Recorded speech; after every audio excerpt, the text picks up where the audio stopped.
Olá pessoal, tudo bem? Deu um friozinho aí, a galera fugiu um pouquinho das aulas, né? Vocês devem estar cansados, mas eu sei que vocês dão conta. Então vamos lá. Como eu já tenho comentado aí durante a semana com vocês, a semana passada, que a gente iria fazer a recuperação, né, da avaliação trimestral. Então eu vou estar revisando os conteúdos que a gente estudou até o momento, tá? Vou estar explicando, revendo algumas questões aqui, que foram as dificuldades que foram apresentadas lá na enquete que eu passei para vocês. E aí eu vou passar para análise do texto, que é o texto que vai ser utilizado na prova, e aí depois vou explicar mais algumas, trazer algumas informações aí que são importantes para vocês estarem entendendo, tá? Então vamos só dar uma relembrada aqui no seguinte. Nesse trimestre a gente trabalhou com os mini contos, né? Depois a gente fez a leitura de fotografias, a produção de texto, tudo mais. Nós trabalhamos também com o conto fantástico, com os elementos da narrativa, momentos da narrativa e, por fim, as sequências textuais, tá? Eu vou estar revisando hoje aqui as sequências textuais, mas não vai cair na prova agora, tá? Nessa avaliação trimestral, porque foi o último conteúdo que a gente estudou, então eu deixei de fora ali, que é uma atividade um pouco mais simples, né? Não tem necessidade de estar avaliando de novo essa questão, tá? Então eu vou fazendo o seguinte, vou fazer a leitura do texto do conto fantástico, né, que chama-se O Gato Preto, do Edgar Allan Poe, que é um dos autores lá que eu recomendei para vocês, né? E aqui dentro do texto eu vou fazendo a análise desses elementos que a gente já estudou, tá certo? Depois eu volto lá no mini conto pra gente falar um pouquinho dele, certo? Então vamos lá. Nós temos aqui como característica principal do Edgar Allan Poe, assim como o Guy de Maupassant e assim como a grande maioria dos contos fantásticos, né? A gente tem histórias bastante inusitadas e normalmente histórias de terror que envolvem muito o sobrenatural, tá? Nesse texto, a gente tem como personagem principal um gato e o seu dono, né, no caso. Esse gato, no começo era um bichano tranquilo e tal, muito carinhoso, né? E o dono gostava muito de animais, tinha outros animais e gostava muito desse gato, até que um dia esse gato começa a causar alguns probleminhas aqui, né? E esse dono começa a se ver irritado, ele começa a se ver transtornado, ele começa a se transformar, né? Aquele ser humano doce que gostava de animais começa a se transformar num ser humano extremamente ruim, né? Maldoso, e começa a querer atacar esse gato, assassinar esse gato, tá? Em alguns momentos do texto, ele dá algumas dicas pra gente de que esse gato, já no começo do texto, poderia ter alguma situação bastante estranha, né? Poderia, num determinado momento, mostrar reações com as quais a gente não estava muito acostumado. Então, ele começa o texto descrevendo essa paixão dele pelo gato. Casei cedo. Tive a sorte de encontrar em minha mulher disposição semelhante à minha. Notando meu amor pelos animais domésticos, não perdi a oportunidade de arranjar as espécies mais agradáveis de bichos. Tínhamos pássaros, peixes dourados, um cão, coelhos, um macaquinho e um gato. Então, aqui nesse primeiro momento, ele apresenta a situação inicial, quer dizer, que é o momento em que ele descreve a paixão dele por animais e a gente percebe que ele é uma pessoa dócil, uma pessoa carinhosa, né? Uma pessoa tranquila, não tem nada de errado com esse personagem até aqui o momento. Então, a gente tem a situação inicial já aqui no começo. Aí ele continua. Este último, que é o gato, né? Era um animal extraordinariamente grande e belo, todo negro e de espantosa sagacidade. Ao referir-se à sua inteligência, minha mulher, que no íntimo do seu coração era um tanto supersticiosa, fazia frequentes alusões à antiga crença popular de que todos os gatos pretos são feiticeiras disfarçadas. Não que ela se referisse seriamente a isso, menciono o fato apenas porque aconteceu lembrar-me disso neste momento. Então aqui você já tem alguns indicativos. Personagens, nós temos o gato, né, como personagem principal, o seu dono, e uma esposa. Esse homem, esse personagem, que era o dono do gato, a princípio era uma pessoa tranquila, calma. E esse gato também, a princípio, era uma pessoa tranquila. Mas a gente sabe que esse narrador é um narrador personagem, apesar de ser um narrador personagem, ele está observando a história, ele está lembrando da situação. Então você tem situação inicial, você tem personagens, né? E você tem também é um narrador, que é um narrador personagem, mas de uma história que já aconteceu. Quer dizer, ele está lembrando disso. Esse acontecimento é um fato que ele lembra e pode parar para pensar em como que chegou naquela situação que a gente vai ver no final da história, né? Por quê? Porque aqui, quando ele fala assim, não que ela se referisse seriamente a isso, menciono o fato apenas porque aconteceu lembrar-me disso neste momento. Né? Então, já tinha acontecido alguma coisa, ele está relembrando os fatos, como se estivesse pensando, olha só, aconteceu isso porque já estava dando essas dicas aqui no começo e eu não tinha notado, né? Tá podendo repensar a situação, tá? E a gente percebe que o gato já poderia ser alguém esquisito quando ele fala que a esposa tinha essa crença, né? Essa bobagem de achar que os gatos pretos eram feiticeiras disfarçadas. Então, ele já dá uma dica aqui para o leitor, só que a gente só vai perceber isso no final, né? Pluto, assim se chamava o gato. Era o meu preferido, com o qual eu mais me distraía. Só eu o alimentava, ele me seguia sempre pela casa. Tinha dificuldade, mesmo em impedir que me acompanhasse pela rua. Certa noite, ao voltar a casa, muito embriagado de uma das minhas andanças pela cidade, tive a impressão de que o gato evitava a minha presença. Apanhei-o e ele, assustado ante a minha violência, me feriu a mão, levemente com os dentes. Uma fúria demoníaca apoderou-se instantaneamente de mim. Já não sabia mais o que estava fazendo. Dir-se-ia, súbito, minha alma abandonara o corpo. E uma perversidade mais do que diabólica causada pela gênebra fez vibrar todas as fibras do meu ser. Tirei do bolso um canivete, abri-o, agarrei o pobre animal pela garganta e friamente arranquei de sua órbita um dos olhos. Enrubeço, estremeço, abraso-me de vergonha ao referir-me aqui a essa abominável atrocidade. Então aqui, aquele homem tranquilo e calmo que amava animais e tudo mais, começou a se tornar um ser perverso e do nada o homem ficou possuído e tentou arrancar o olho do gato. Ele ficou com ódio mortal desse gato e tentou arrancar o olho dele, né? Então o gato aqui já ficou ferido num primeiro momento. Quando, com a chegada da manhã, voltei à razão. Dissipados já os vapores da minha orgia noturna, experimentei, pelo crime que praticara, pois minha alma permaneceu impassível. Mergulhei novamente em excessos, afogando logo no vinho a lembrança do que acontecera. Então, no outro dia seguinte, né, teve todo o acontecimento lá do cara ficar possuído e quase matar o gato. No dia seguinte tudo voltou ao normal e ele ficou tranquilo lá, tudo bem, né? Um dia, acompanhando-me para ajudar-me numa das tarefas domésticas, até o porão do velho edifício em que nossa pobreza nos obrigava a morar, o gato seguiu-nos e, quase fazendo-me rolar escada abaixo, me exasperou a ponto de perder o juízo. Apanhando uma machadinha e esquecendo o terror pueril que até então contivera minha mão, dirigi ao animal um golpe que teria sido mortal, se atingisse o alvo. Mas minha mulher segurou-me o braço, detendo o golpe. Tomado então de fúria demoníaca, livrei o braço do obstáculo que o detinha e cavei-lhe a machadinha no cérebro. Minha mulher caiu morta instantaneamente, sem lançar um gemido. Só para vocês entenderem o contexto dessa história, esse texto é um texto bem longo, tá? Eu retirei algumas partes aqui, tá?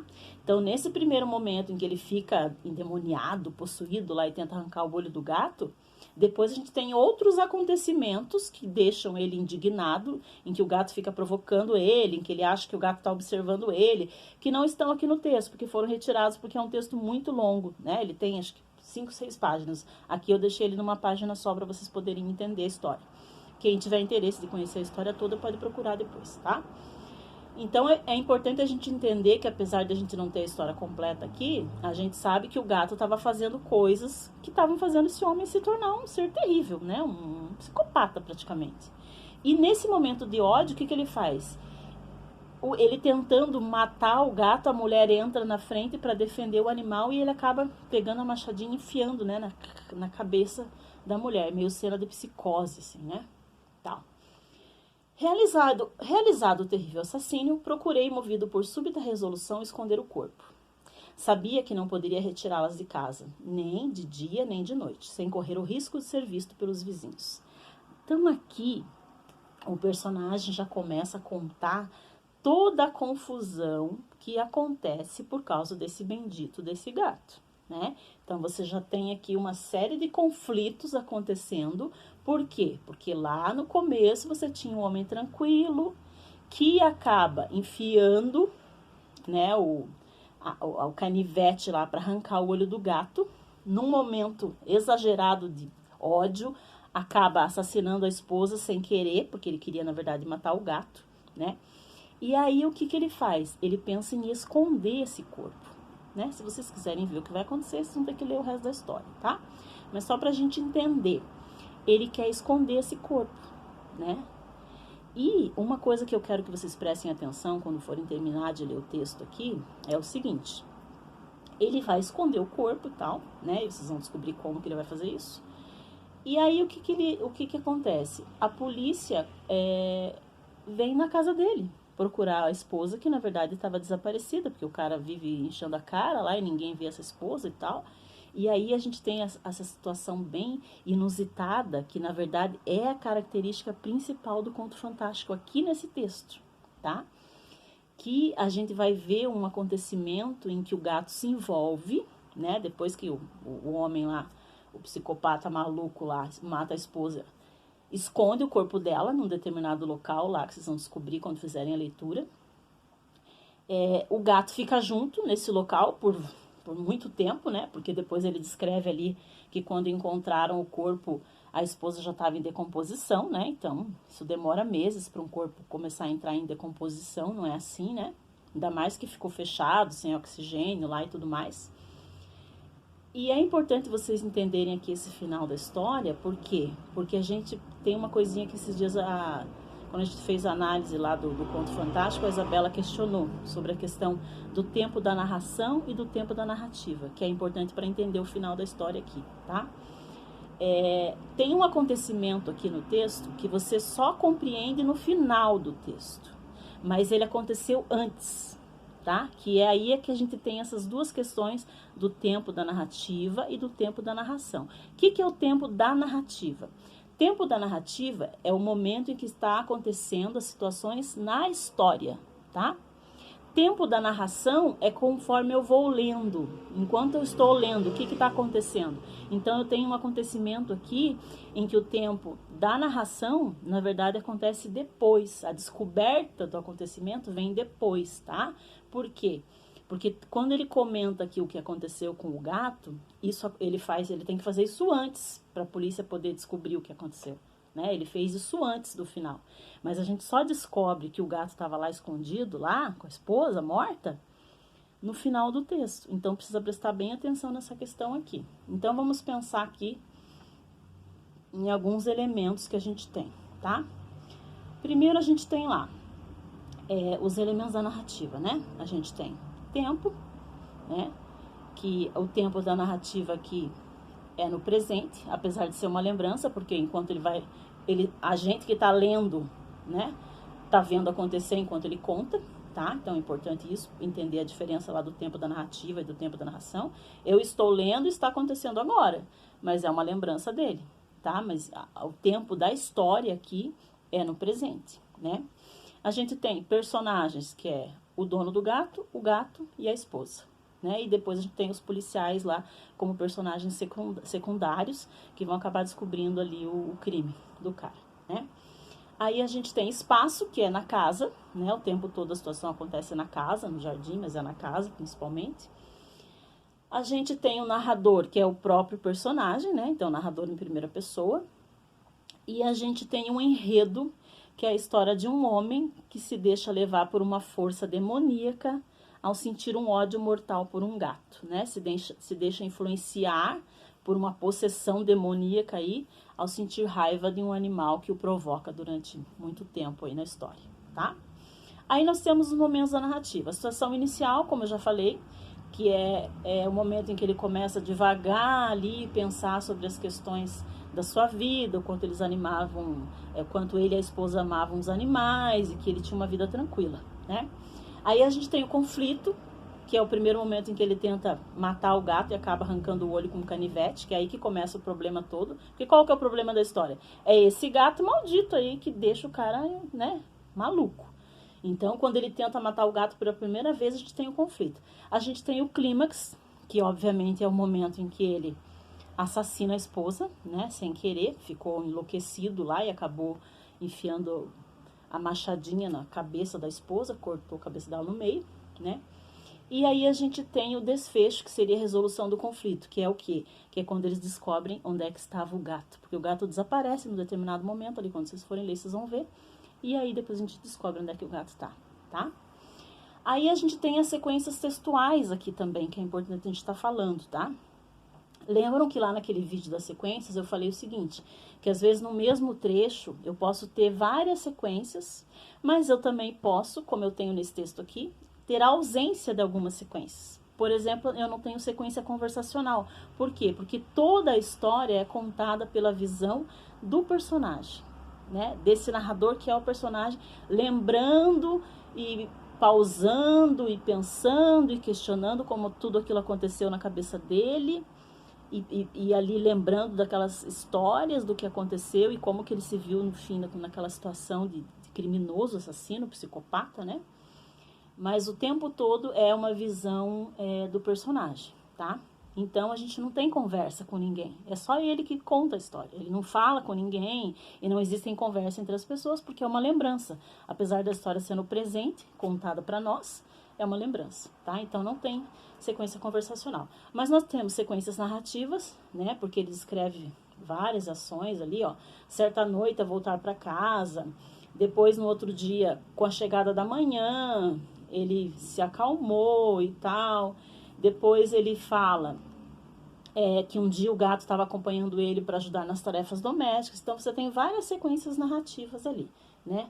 E aí você tem muitas sequências descritivas, que são os motivos, né, as características que ele dá para ele ter se tornado esse ser humano, esse psicopata assassino aí, né? Quando ele fala que ele tirou o canivete do bolso, abriu, agarrou o animal pela garganta, friamente arrancou os olhos da sua órbita, e depois ele enrusbeceu, quer dizer, ficou vermelho, estremeceu, ficou envergonhado, né? Ele descreve todas essas situações de forma detalhada. Depois, quando ele fala que uma fúria demoníaca possuiu ele, e aí ele pegou a machadinha e cravou no cérebro da esposa, e a esposa caiu morta, gemeu de dor e tudo mais. Tudo isso é uma descrição das características das ações que ele fez, que seriam as sequências descritivas. E a sequência conversacional, que a gente vai ter no começo, quando ele divaga sobre que tipo de ser humano ele era, e depois no final do texto, quando ele começa a divagar e a refletir sobre que ser humano ele se tornou, tá? Porque ele fala assim, ó, quanto aos meus pensamentos é loucura falar. Sentindo-me desfalecer, cambaleei até a parede oposta. Durante um instante, o grupo de policiais deteve-se na escada, imobilizado de terror. Então, ali mostra que lá no começo ele era um ser humano tranquilo, calmo, e depois a gente descobre que tipo de ser humano ele se tornou. Então, ele faz a gente refletir sobre a força desse animal demoníaco ali dentro dele, né? A gente tem, obviamente, a característica do conto fantástico principal aí, é o fato desse gato ter, né, toda essa influência sobre o ser humano, dessa fúria demoníaca se apossar dele, né? Quer dizer, é uma questão de possessão, né? A gente tem uma série de crenças religiosas, populares sobre isso, mas comprovadamente se materializando, né, de forma concreta, isso são crenças, né? Não existe como provar que uma pessoa está possuída e tal, a gente vai entrar aqui numa questão religiosa, que não é o nosso foco da discussão aqui, mas materializar isso de forma e mostrar e provar, né, logicamente não existe como fazer, tá? Então a gente considera isso como algo sobrenatural. E até a própria sobrevivência desse gato lá, que vocês vão ver o que aconteceu com o gato, né? Também é algo sobrenatural, porque, né, não tem como um animal sobreviver tantos dias, né, sem comida, sem água e tudo mais, tá? E vamos falar então sobre o mini conto, tá? Escolhi um mini conto curtinho, acredito que um pouco mais simples do que vocês, né, têm feito lá, apesar de eu não achar que aqueles mini contos eram complicados. Talvez o problema maior tenha sido a falta das referências, né, que alguns alunos não compreenderam bem essa questão. Porque quando a gente fala em mini conto, é importante a gente entender o seguinte, né, Os mini-contos são textos curtinhos, de lá de 150 até 200 caracteres, né? Para quem ainda não entendeu o que é o caractere, é cada letra e cada espaço que eu tenho quando eu escrevo ali, tá? Existem algumas referências que eu preciso buscar fora do texto, tá? E esse foi, por exemplo, um dos problemas na produção do mini-conto. Muita gente pegou a foto, que era para ser usada como uma inspiração, né? Que a referência também é usada para você compreender, mas ele não é a história, tá? É uma informação a mais para você poder compreender. Ele não faz parte da história. A referência não é a história, tá? Ela é uma ferramenta para você compreender a história. É importante a gente entender bem isso. O que aconteceu? Muita gente fez a leitura, a análise lá do seu texto, do seu mini-conto, da imagem e não do que tinha escrito. E a gente não pode fazer isso, tá? A análise do texto tem que ser do que está escrito, não daquilo que eu busquei para entender o que está escrito, tá? Então, a gente tem aqui, algumas turmas, se não me engano, no nono A, não sei se o nono C chegou a analisar, a gente analisou esse texto na sala e discutiu aqui isso aqui. Ali deitada divagou. Se fosse eu, teria escolhido lírios. Então, existem algumas coisas que a gente precisa buscar para entender a linguagem subjetiva. O que é a linguagem subjetiva? É a informação que não está clara, que não está escrita, que eu preciso buscar fora para poder compreender, tá? Eu não tenho título. Uma das coisas que eu posso buscar para compreender o mini-conto é o título, porque muitas vezes o título tem vários significados, tem várias informações ali para mim. Nesse caso desse texto, eu não tenho título, tá? Então, eu não posso usar desse artifício, né? Mas eu tenho aqui, eu posso imaginar o contexto, né? Lembra que eu sempre falo, para entender um texto, tenta imaginar a situação, o que está acontecendo. Então, eu tenho uma mulher deitada, deitada onde? Eu não sei. Não sei onde ela está deitada, eu posso imaginar. Ali deitada divagou. Se fosse eu, teria escolhido lírios. Ela pode estar deitada na grama, ela pode estar deitada num caixão, né? E ela pode estar deitada na cama dela, no meio da calçada, ela pode estar deitada em algum lugar. Ela está deitada observando alguma coisa. Devagar é o quê? É pensar com você mesmo, não é conversar com alguém, não é falar com alguém, é pensar aqui na sua cabeça. Olha, poderia ter feito assim, poderia ter escolhido lírios, tá? Que possibilidades eu tenho aqui que pode ser comprovada ali no texto, tá? No que está escrito. Que essa mulher tá num caixão morta, né? Uma morta pensando que ela não teria colocado aquelas determinadas flores, ela teria escolhido lírios, né? Pode ser que uma mulher tá deitada e recebeu flores e ela goste de lírios e não das flores que ela recebeu, então tem várias informações. Mas eu só posso colocar essas possibilidades de interpretação se eu tenho como provar isso no texto, tá? Tem que estar ali nas palavras essas ideias que estão na minha cabeça. Então, é isso que eu preciso buscar quando a gente fala em linguagem subjetiva. Tem o título, eu busco. Tenho personagens? Quem são esses personagens? O que ele está fazendo? Aonde que ele poderia estar? Tá?